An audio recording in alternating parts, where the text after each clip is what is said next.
Hello and welcome to season 5 of UX Banter, the season of innovation, your gateway to visionary conversations with design pioneers where creativity meets technology. I'm your host Dushyant Kanungo. We are exploring what's new, exciting, and challenging in the world of UX. Together, we'll get into the minds of innovators and pioneers, discovering the secrets to building great user experiences. Hello, everyone. Welcome to another episode of the new season of the UX Banter podcast. I'm your host, Dushyant Kanungo, and our guest today is a seasoned product and design expert, design thinker, product strategist with over 10 years of experience in human centered design. She specializes in helping enterprise achieve UX maturity by transforming customer insights into successful digital products. With a career that includes leading roles at companies like IBM, she brings a wealth of experience driving innovation and scaling teams to success. Please welcome advisor and senior UX researcher at SAP, Tyler King. Hello. Hi. Thank you for having me. Yeah, I'm Tyler King. I'm a senior UX researcher at SAP, and I'm super excited to be here. So, welcome to the show and the podcast. I think when we met last time, it was in UX India conference in Bangalore. And since then, I wanted to have this tete-a-tete with you on the show. And welcome once again. Thank you. So with the career that you have spent since 2014-ish that you are working in the industry. So Tyler, tell me, how does it feel and what is the journey that you have followed to become the design leader that you are today and spreading ideas, talking about the way things happen in the enterprise at much more complex industry levels? Well, so I'm not here on purpose. I am totally a researcher, totally in UX by accident. So I didn't choose this life. I originally got my master's in marketing and new product development. So I thought I wanted to do like some vague marketing job. And when I was like graduating from university and I was applying to jobs, I knew somebody that worked at IBM. And I was like, hey, can you be my employee reference? And he was like, you can do design work. I see your portfolio. Come work for me. I have a design position open. And I was like, okay, sure. It's a job. I'm graduating. I love jobs. Um, and so I ended up being hired as a UX designer, and I did that for about 3 months. And then immediately after like my previous company's design boot camp, my manager was like, just kidding, you're going to be a researcher. And I was like, oh, I don't know what that means at all. I barely know what UX design means. So I've learned everything on the job, and it's like exactly my dream job. UX research is my dream, and it's a job I didn't know existed until I had it. So very happy accidents that I like. It's very serendipitous that I found this. I'm very happy. So what made you so passionate about the industry? You started off, and then what was the moment that it clicked like, aha, this is the career that I was made for? I originally worked in the mainframe business unit of IBM, and I did that for like 5 years. And I basically, like, one, I was put on a team immediately that set me up for success. And they trusted me from day one, and it was really cool because I was working with myself, my product manager, and my engineering lead. And it was just the three of us. And on the first day that I met them, they were like, here is our project. Okay, Tyler, what do we do now? You're the researcher. Let's go. And I was like, I just graduated from college. Thank you for trusting me with this. I must go talk to my mentor. But I think that moment where they were like, Tyler, what do we do? We trust you. You are in charge right now was like really the beginning of a trajectory of enjoying research. But since I was working in mainframes, it's such like a niche space that people are like, this is kind of weird. This is kind of legacy. It's a big giant computer. But I told myself I'm going to be obsessed with my product. I'm going to love my product and I will love my users, and that's going to make me love my job. And that's what ended up happening. I ended up becoming obsessed with mainframes. I love mainframes. I'll be a mainframer forever. And I love mainframe users. And like when you enjoy the product itself, then it becomes easy to enjoy the work, right? Absolutely. And two learnings from here. I mean, this the first thing is that hats off to the person who actually entrusted you with the responsibility, because somewhere down my career, somebody told me that trust people and people will surprise you. Mhm. And that is exactly what I am following. That even if there is a junior most resource, you have to make sure that, sometimes throwing at the deep end works wonders. And I think that's exactly what happened with you. And the second part of it is that the commitment that you have to show in regards to that I got something, now I need to, perform well and do exactly what is required out of the role is essential. So from the leadership point of view, I think you got a really good mentor at that time, or the leader who was there to entrust you with that sort of responsibility. So Yeah. hats off to them. And what about your current role? Do you still do mainframe, or now it is completely different? I'm no longer in the enterprise hardware space, so no more mainframes, no more hardware. I am purely in the land of software. And I actually do really like it because enterprise, no matter what product you're in, has its own complexities and challenges. And like for a company as old as SAP, like we have legacy systems, we have brand new things, and they all have to be interconnected. So SAP software poses its own boring. It's always very, very interesting. So the SAP thing that happens about the SAP UI, and people getting everything their hands onto things and just learn that how to build applications or design applications using guidelines. So do you have any say in that, or are you the one who actually came up with the idea? I mean, what does your role look like? So I did not come up with those things. I think they've been around for a lot longer than I've been at SAP. But basically, I'm on SAP's core design team. So I'm like central design, and I'm part of the research team there. And we essentially get loaned out to different lines of business. So I worked on SAP Fieldglass for a while. I'm currently working on SAP Success Factors. So I get to go on those teams and solve different problems for them and like help them do research, help them figure out like prioritizing their AI roadmap or doing like a few little usability studies or helping them strategize like their product roadmap just overall.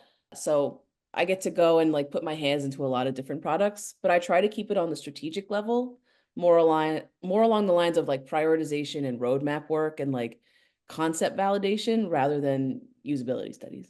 My question was coming right to that, that when you are dealing with such a big product-based company with multiple product managers and product owners coming in, how do you decide on prioritization? And what is there any method or secret to success at that level, that how do you go about telling people that no, we are going to do this first and this comes second? Do you mean how do I prioritize roadmaps or how do I prioritize that I'm going to do a prioritization study? Product owners just coming at you at once. Well, thankfully, I'm blessed with a wonderful manager and a wonderful VP, and they do a lot of the like filtering for me. But the cool thing is that once again, they trust me, which I love. So for success factors, which I'm working on now, my manager was like, you're going to go on success factors, do something, do some sort of research for them. And it was cool because I get to flex my research muscles, I get to fly free and have autonomy, but it also puts the onus of scoping on me. So what I do is I try to partner with all the stakeholders in the space, figure out like who my strategic allies are going to be, right? And figure out what's most important for them to be able to do their job. And then figure out what's most like timely for the business, like what is business relevant right now? What are business priorities? And then that's how I start to decide where I'm going to be doing research because I want my stakeholders to be happy. I want the business to be happy. And I want to do work that's actually going to impact the business in a positive way. So I have that job security. Cool. So one of the things that I always wanted to ask you in particular, when you are dealing with a software like SAP, which has far wider outreach. I mean, people in Shanghai, Beijing, India, even in the heartlands of India, the chemical industries, even the smaller plants which are nearby to where I live, they all use SAP. The user base is huge, and not everybody is well familiar with software. They are not software professionals. They are just the end users, and they come from the variety of background that coming into the picture. So Mm. how do you ensure that in your research you are quantifying the data that you are collecting from all the sources? Hmm. That's a good question. So when we're doing research, we try our hardest to connect with users from a variety of geographies, a variety of backgrounds. I will say it is challenging, I'm not going to lie, to have fully inclusive research practices right now because there's all these like legalities in place in terms of data privacy and data protection, right? So for every single country that I collect data in, meaning for every single country that I do an interview or a survey, I have to protect their data in a way that's relevant to their local legislations.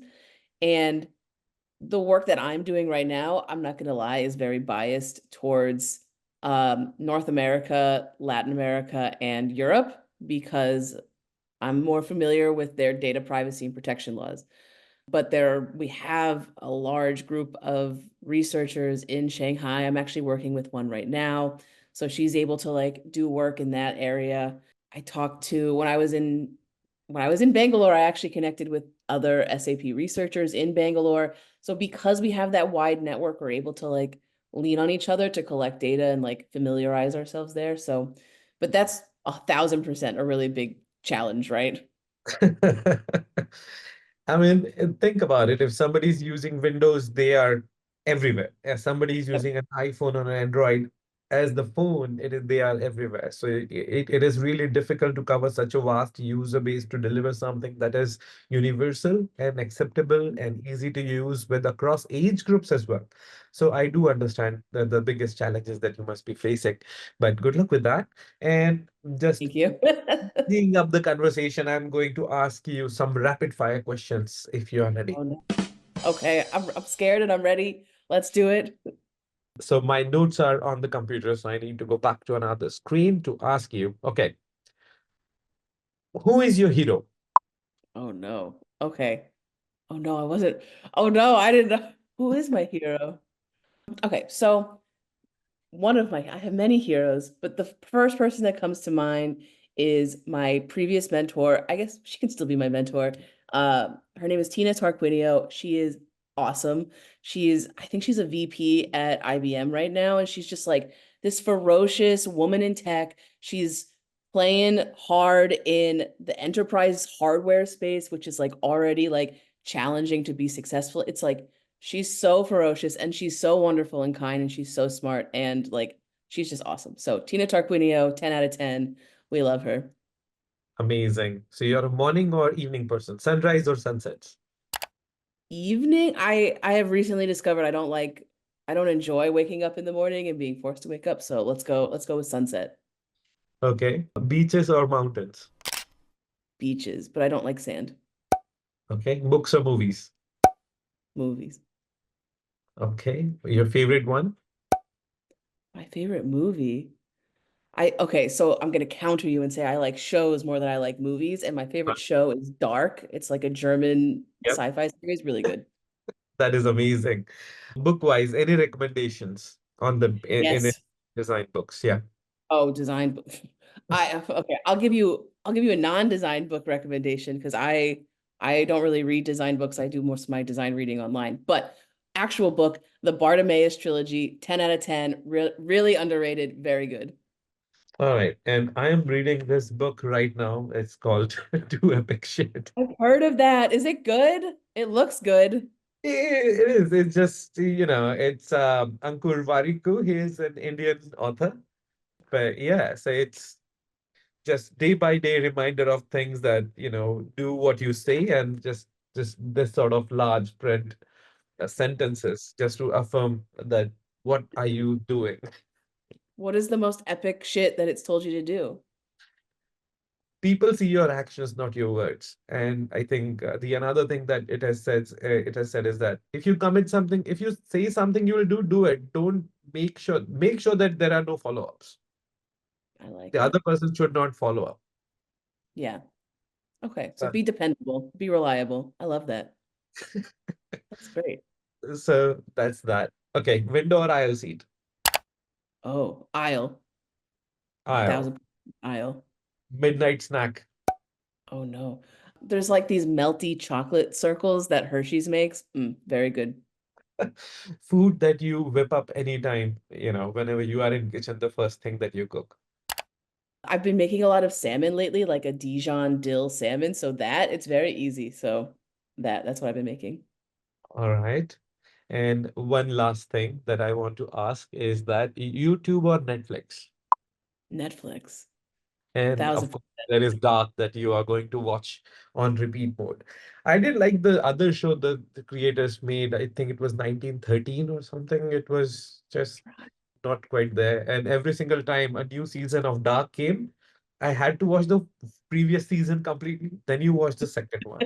And then the third season came, and I was like, I can't remember. So I have to watch like back to back the whole thing. How did you are just lost completely?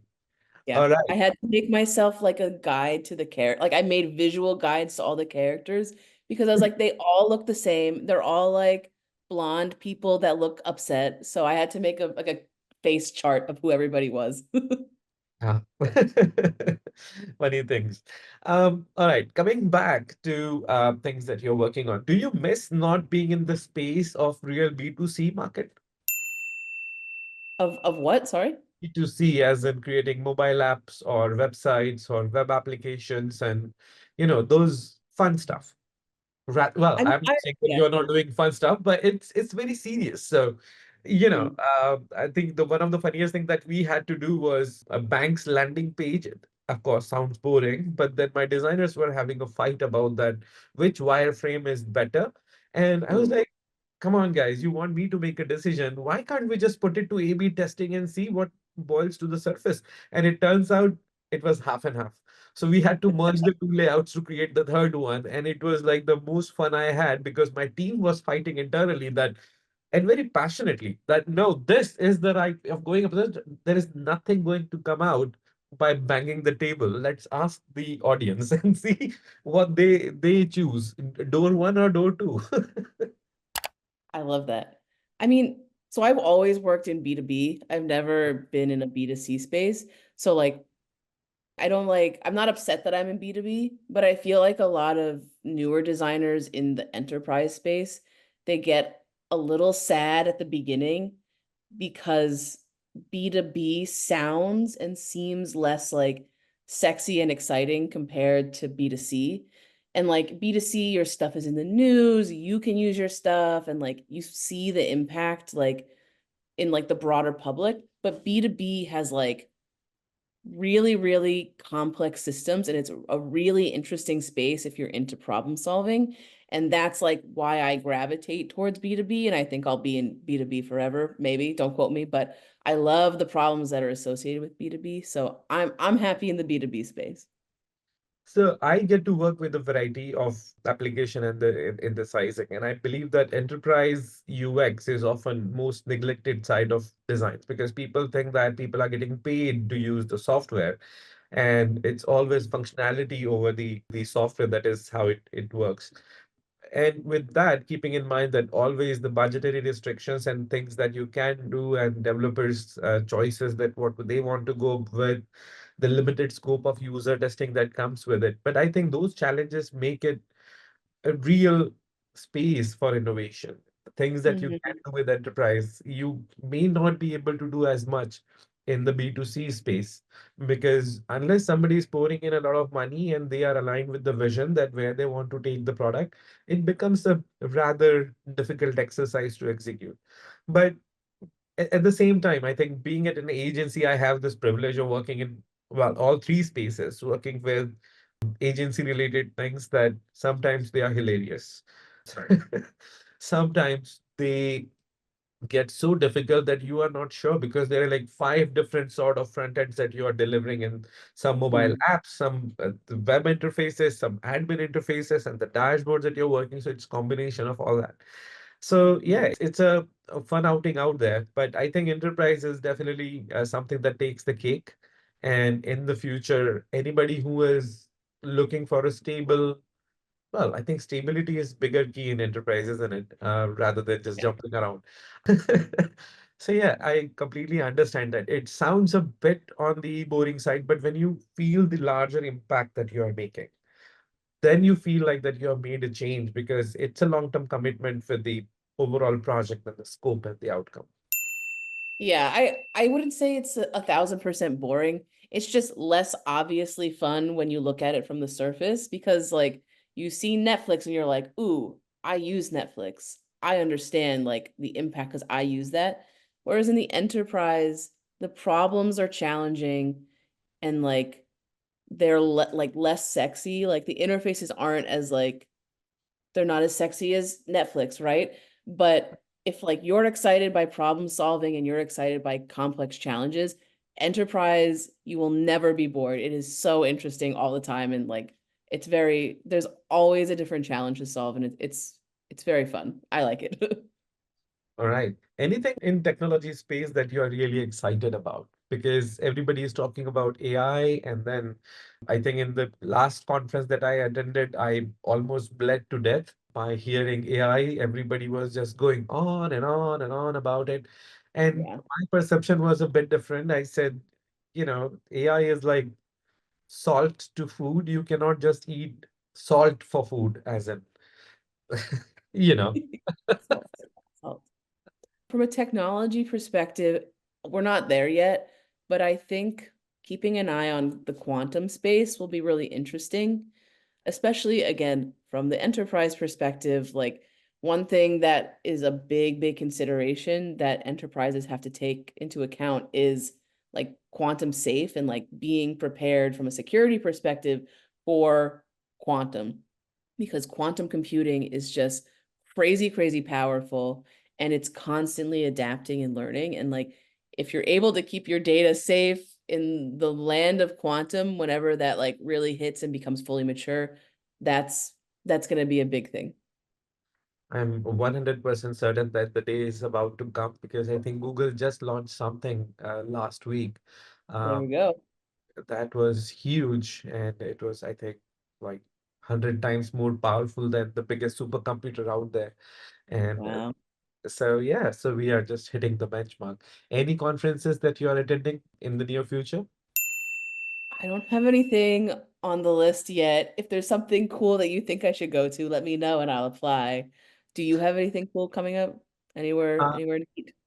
I will be going to attend the International Business Week in Abu Dhabi in January, but I think this episode will come a week after I attend that. So I hope it was fun in the past future. Yeah. I got to like I had a layover in Abu Dhabi, so I didn't get to like go outside and look at it. So I only saw it from above in the plane. It looked like Dune, like you know the movie Dune. I was like, "Oh, this is so cool." So Well, tell me how UAE it is. UAE is amazing. Dubai is like Disneyland for grown-ups. I can, next time you are there, just make sure that it takes time, and make sure that you visit there in December or January, because that's the only time that you want to be there. Otherwise, the temperatures are mind-boggling. So, I don't want to miss. so any advice that you want to give to people who want to follow your footsteps? Okay, so advice number one is just like find something that you can fall in love with, like mainframes or enterprise software or whatever. But really try to enjoy your product because then your life will just be so much happier. But the big advice that I give to like anybody that's in the UX space, especially junior folks in the UX space, is the most important skill to learn is storytelling because if you're a researcher, if you're a UX designer, if you're a content designer, everybody needs to have really strong storytelling skills That's what's going to get your stakeholders on board with the work that you're doing. It makes it a lot easier for people to understand. So storytelling is going to be your biggest skill in your toolbox. Amazing. And you know what? On the same note, I would say that in Abu Dhabi, we are doing a symposium of design studios. So I will fast track this episode, of course, because we are on the topic. So the storytelling part is one of the key topics that we are going to talk. So it's about like five, six different studios are coming together and launching one symposium. So it is going to be something very special that I would love to be a part of. And that is going to follow the same paths. There is this guy who is the best storyteller who is going to be joining us there as well. And I think it's key that when you are trying to say that what is going to happen, this is not just one application. It is going to make or break somebody's day altogether. It can Yeah. help save lives if you're working on mission critical application space. SAP, especially when it is working in the key organizations, it can get people fired even if they are not using it right or somebody has made a mistake. So, Mhm. delivering or loving your product and making sure it is worked on with as carefully planned and it gets all the love that you can actually provide at the design end. Because once it goes out, it is out. And then it takes really hard work to, trace your steps back and fix something that is already shipped. Yep. 100%. It becomes a very, very expensive mistake if you ship something that no one's going to buy or no or like. Yeah. So with that, I would like to conclude the episode and would it was fun to talk to you today. And I think with all the ups and downs and all the bloopers, which are not going to be the part of this episode, I Oh, would we need the bloopers. I think I should get all the bloopers and share them on LinkedIn for some reason. Would be That would be fun. so cute. This is season five. Another episode comes to end, and for the last 5 years, we have successfully achieved over 50 episodes in a bucket. So yay for us!